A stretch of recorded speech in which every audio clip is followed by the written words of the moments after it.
Tenemos con nosotros a la señora Luceta Fernández, quien es presidenta de la Sociedad de Logoterapia y Tanatología, y a Ana Valdés, consultora en gestión humana, con 36 años de experiencia en el sector financiero, medios de comunicación y socia del proyecto Vivitos y Rututeando, turismo para envejecientes en República Dominicana. Y uno habla de envejecientes y piensa que solamente son las personas muy ancianas, todos somos envejecientes. Y ya, según la Universidad de Stanford, empezamos el proceso de madurez a partir de los 60 años y viejos desde los 78 en adelante. Por eso nos place también tener con nosotros desde Argentina a Diego Bernardini, el doctor Diego Bernardini, médico de familia con máster en gerontología y doctor en medicina por la Universidad de Salamanca, España. Cuenta con formación y experiencia en medicina familiar, geriatría, salud pública, rehabilitación y educación médica, adquirida en los Estados Unidos, en Inglaterra y en Suiza. Ha publicado 2 títulos, 2 libros, De vuelta uno de ellos y La segunda mitad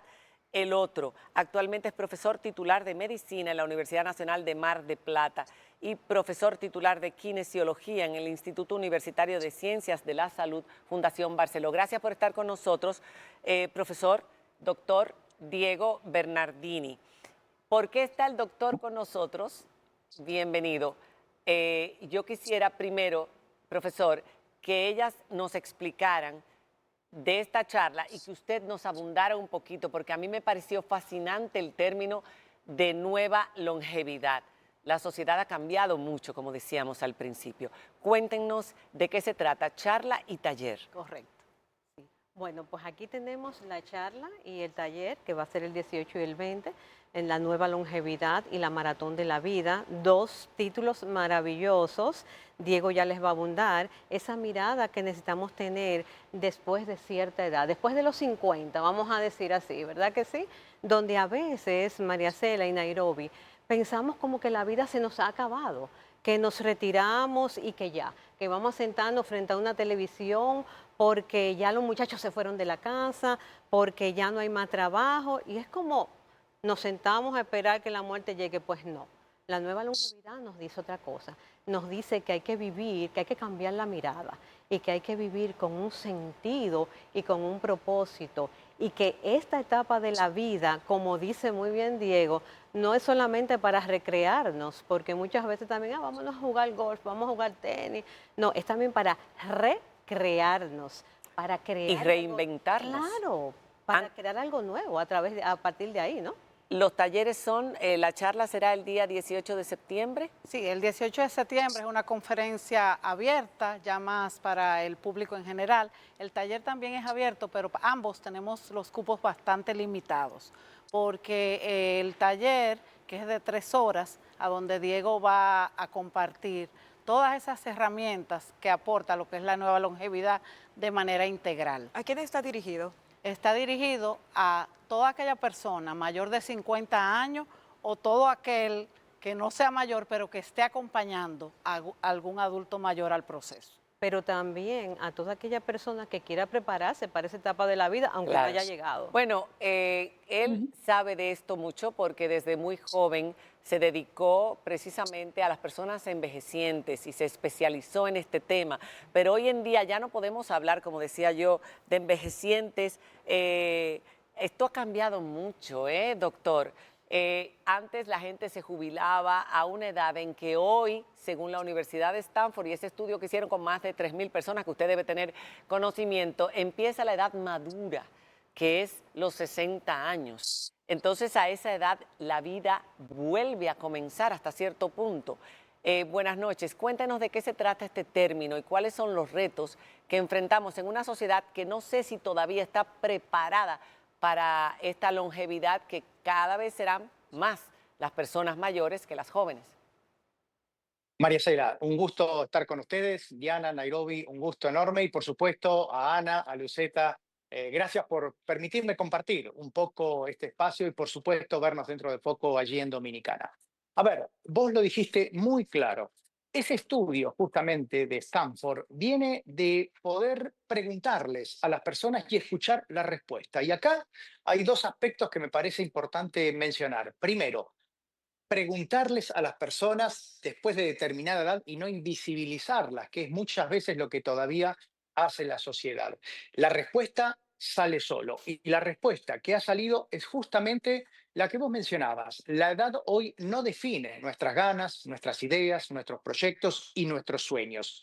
Todavía, lamentablemente, nos estamos manejando como en el siglo XX, con una jubilación que viene después de los 60, con...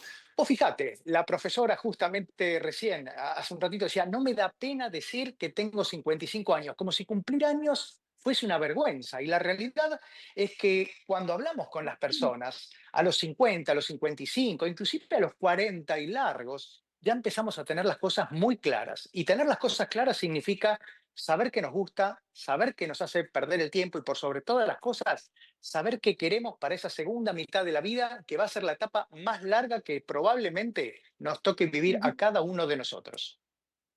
Doctor, yo creo que es algo muy dominicano y latinoamericano también, el que no nos preparamos para la vejez. Vemos que en países más desarrollados la gente sí trabaja mucho el tema de su pensión, de resolver el mundo de cómo van a vivir después de que ya se hayan retirado, cuando ya los hijos no estén.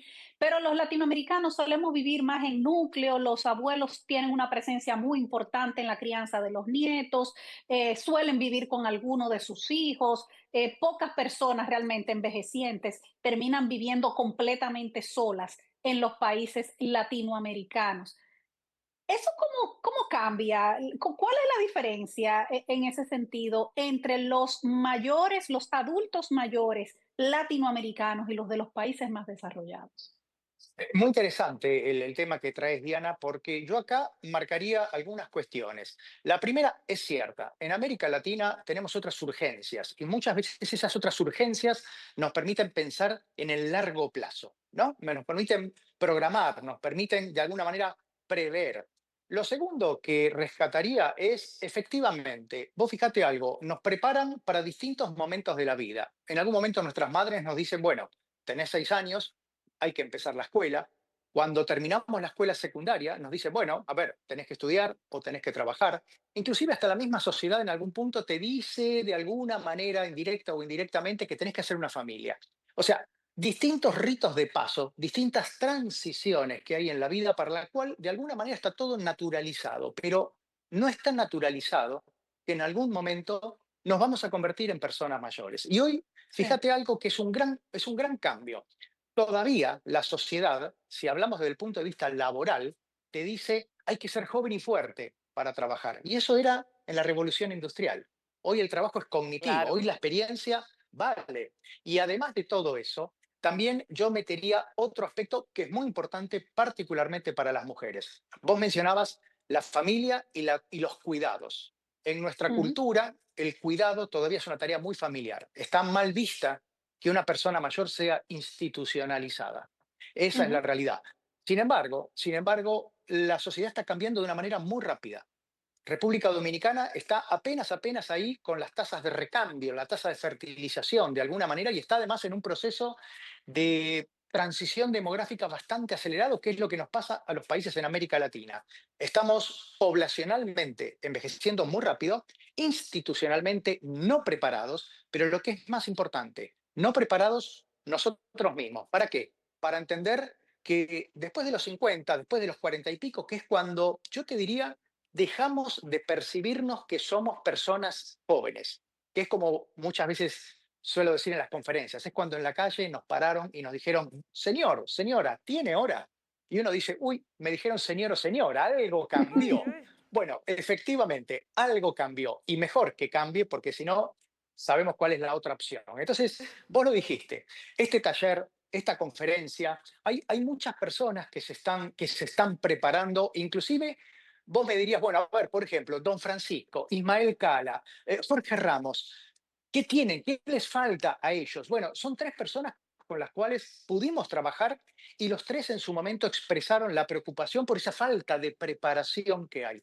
Bueno, creo que lo mejor que podemos hacer, y ahí engancho de nuevo con la profesora, es pedagogía de la longevidad. Entender que la mayor parte de nosotros vamos a tener vidas largas. Esto, por supuesto, nos va a dar oportunidad de hacer cosas que nos gustan, pero hay que prepararse. Doctor, Reinventar. usted mencionaba, bueno, República Dominicana, la esperanza de vida ha ido en aumento como en el resto de América Latina, sabemos las causas, y mencionaba casos de personas muy conocidas, de qué pasa ya luego, me retiro, pero me reinvento.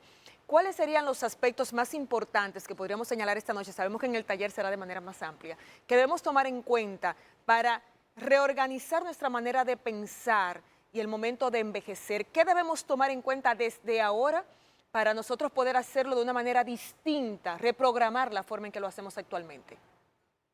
Es muy buena pregunta, Nairobi. Y yo te diría que lo principal, si yo tengo que decir cuál es la diferencia entre un buen envejecer y un envejecer no tan adecuado, es la salud. Porque si uno tiene salud, claramente esos años que están por delante los va a vivir de una manera muy diferente a si tiene problemas de salud.